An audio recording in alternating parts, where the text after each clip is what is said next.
Ibu bapak, saudara-saudari, anak-anak, adik-adik, sahabat kenalan yang saya kasihi, kembali bersama dengan saya Romo Kristoforus Hariliong. Kita akan merenungkan sabda Tuhan pada hari ini, Senin 26 Oktober 2020. Bacaan Injil diambil dari Lukas bab 13 ayat 10 sampai dengan 17. Apa yang bisa kita renungkan di sini? Dikisahkan dari dalam bacaan Injil, pada suatu hari Sabat Yesus mengajar dalam salah satu rumah ibadat. Di situ ada seorang wanita yang telah 18 tahun dirasuki roh. Ia sakit sampai bungkuk punggungnya dan tidak dapat berdiri lagi dengan tegak. Ketika Yesus melihat wanita itu, dipanggilnyalah dia. Lalu Yesus berkata, "Hai ibu, penyakitmu telah sembuh." Kemudian wanita itu ditumpanginya tangan, dan seketika itu juga ia berdiri tegak dan memuliakan Allah. Bapak, Ibu, saudara-saudari terkasih, itulah dia Tuhan Yesus yang hatinya selalu tergerak oleh belas kasihan, berhadapan dengan orang yang sakit, berhadapan dengan orang yang menderita, seperti dari dalam bacaan Injil hari ini, berhadapan dengan seorang wanita yang sudah 18 tahun menderita sakit, dirasuki oleh roh jahat sehingga bungkuk punggungnya, dan untuk berdiri dia pun tidak bisa berdiri tegak. Tuhan Yesus mengambil tindakan yang tepat, tindakan yang benar, bukan sekedar omong, bukan sekedar bicara, tetapi menyembuhkan orang itu, memberikan mukjizat kepada orang itu.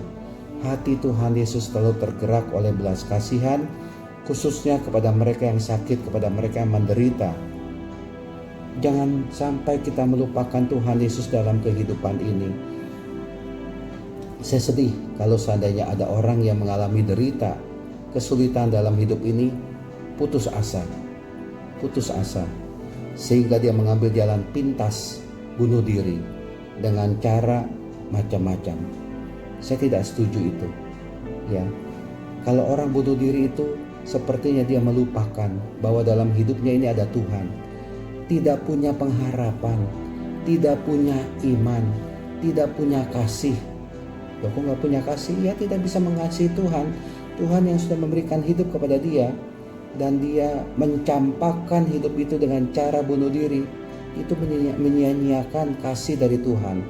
Maka dari itu, berhadapan dengan penderitaan, kesusahan, penyakit yang kita alami, jangan membuat kita patah semangat, tapi tetap membuat kita tegar. Karena apa? Karena ada Tuhan Yesus.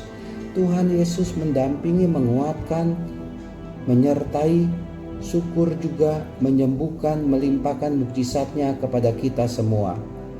Maka dari itu, jangan melupakan Tuhan dalam kehidupan ini.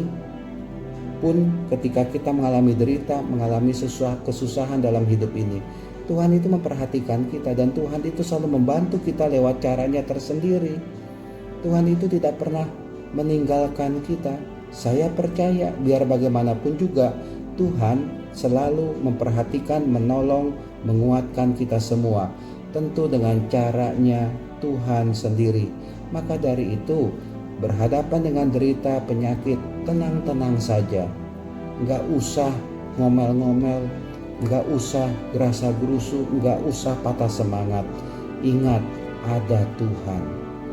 Tuhan memperhatikan, Tuhan mendengarkan kita. Maka dari itu ketika kita mengalami derita, mengalami susah, mengalami sakit, baik ringan maupun berat, entah penyakit itu yang kita alami, ataupun juga anggota keluarga kita yang sedang sakit, ya kita percaya ada Tuhan yang menyertai, menguatkan kita sekalian.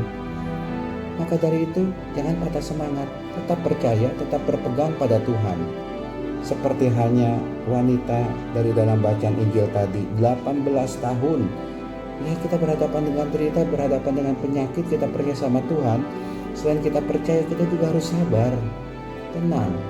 Ya, Tuhan lewat caranya sendiri memperhatikan, menguatkan, dan menyembuhkan kita. Bapak Ibu, saudara-saudari terkasih, kemudian dikatakan dalam bacaan Injil, tetapi kepala rumah ibadat itu gusar karena Yesus menyembuhkan orang pada hari Sabat.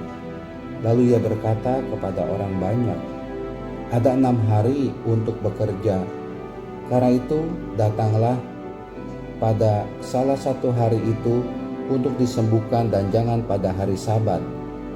Ya memang ya, dalam tradisi orang-orang Israel Yahudi itu ya, mereka sangat begitu taat pada hari Sabat, sehingga hari Sabat itu mereka benar-benar tidak bekerja. Besok menjelang hari Sabat, sore saja mereka sudah siap-siap mempersiapkan hari Sabat. Biasanya itu mereka kerja katakanlah tidak full 1 hari, karena mereka mempersiapkan hari Sabat dan mereka benar-benar menghormati hari Sabat. Tetapi apakah yang dilakukan oleh Tuhan Yesus ini berarti Tuhan Yesus tidak menghormati hari Sabat? Tidak, ya. Yesus tetap menghormati hari Sabat. Karena pada hari Sabat Tuhan Yesus masih tetap menganugerahkan kekuatan ilahi bagi mereka yang membutuhkan kekuatan ilahi.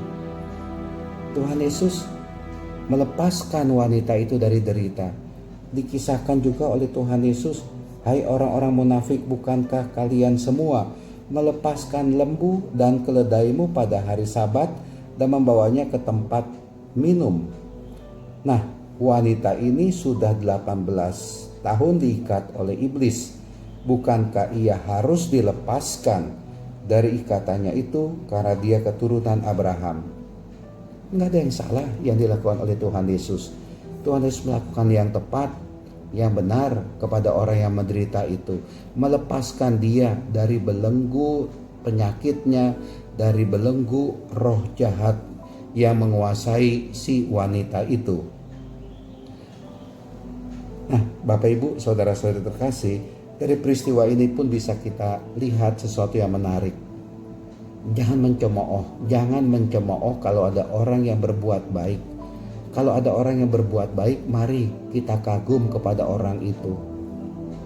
Perbuatan baik, perbuatan benar, perbuatan kasih, perbuatan saleh yang ditunjukkan oleh orang lain kepada kita, katakanlah yang melihatnya.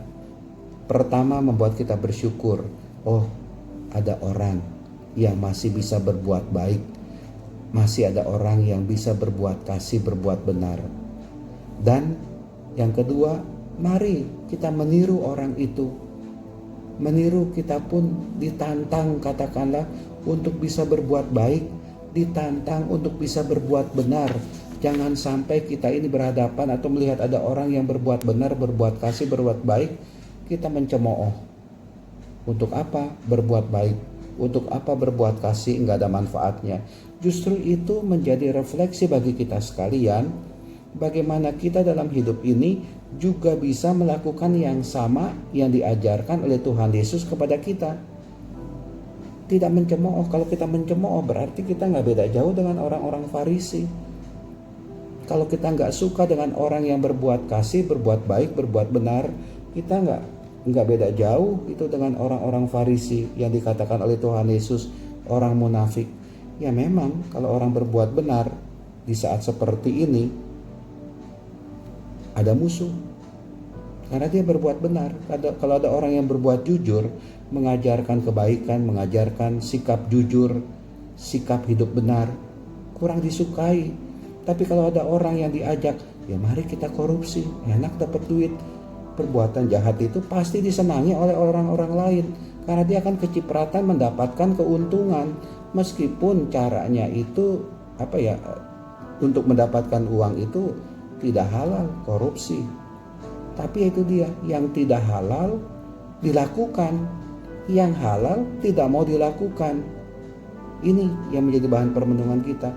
Bukankah yang baik itu kita tiru, kita lakukan? Yang benar itu kita tiru, kita lakukan. Yang tidak baik itu kita singkirkan. Nah, maka dari itu Bapak Ibu, saudara-saudari terkasih, mari dalam kehidupan ini, dalam Tuhan Yesus, kita tetap mau berbuat baik, kita tetap mau berbuat kasih. Tuhan sudah mengajarkan kebaikan, mengajarkan kasih kepada kita. Itu yang mesti kita lakukan. Tuhan Yesus sudah menunjukkan sikap yang tepat, yang benar kepada kita. Itu yang mesti kita lakukan. Bapak Ibu, saudara-saudari terkasih, terus menerus belajar dari Tuhan Yesus yang hatinya tergerak oleh belas kasihan. Semoga kita juga bisa berbuat kasih, berbuat baik, berbuat benar dalam kehidupan ini. Tuhan memberkati kita semua. Amin.